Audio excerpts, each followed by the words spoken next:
নমস্কার বন্ধুরা, গুহবাড়ির রান্নাঘরে আপনাদের সকলকে স্বাগত। আমি আজকে বানাবো নিরামিষ মটর পনির।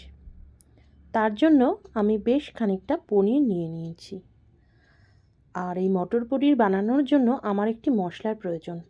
তার জন্য আমি মিক্সিতে বাটিতে লঙ্কা, টমেটো, একটু পনির আর আদা এইগুলোকে একসঙ্গে পেস্ট করব।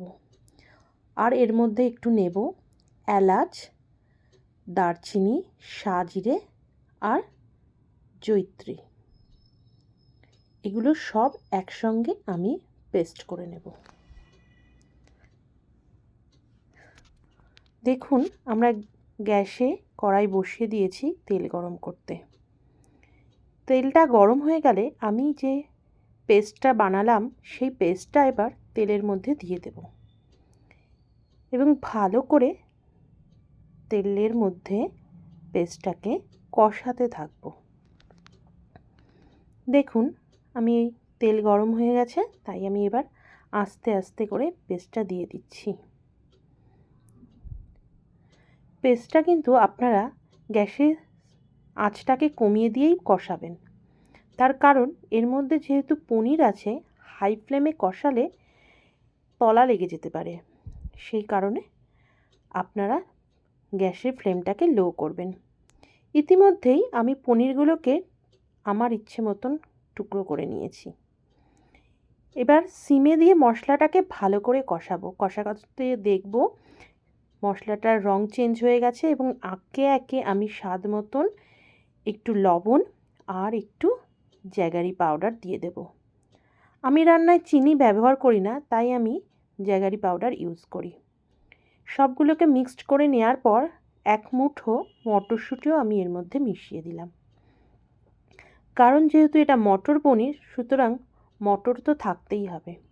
দেখুন বন্ধুরা, আমি খুব ভালোভাবে কিন্তু মটরশুঁটির সঙ্গেও মশলাটাকে ভালো করে কষিয়ে নিচ্ছি, যাতে মটরশুঁটির ভেতরেও মশলাগুলো সব ঢুকে যায়।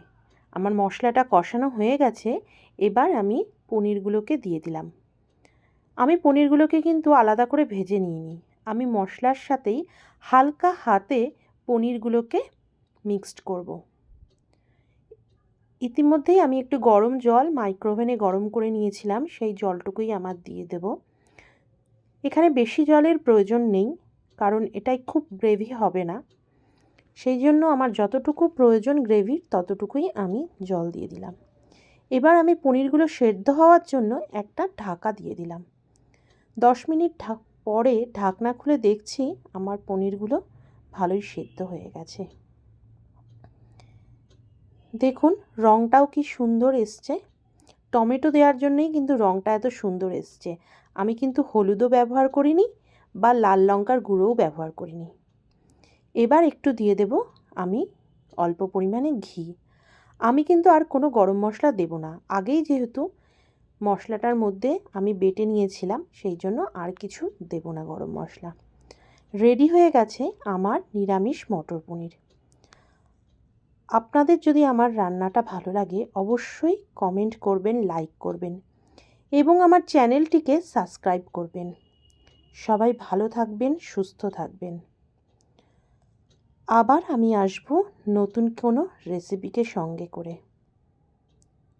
আমার চ্যানেলটিকে সাবস্ক্রাইব করবেন যাতে সুন্দর সুন্দর রেসিপি আপনারা দেখতে পারেন। আজ আসি, আবার ফিরব খুব তাড়াতাড়ি।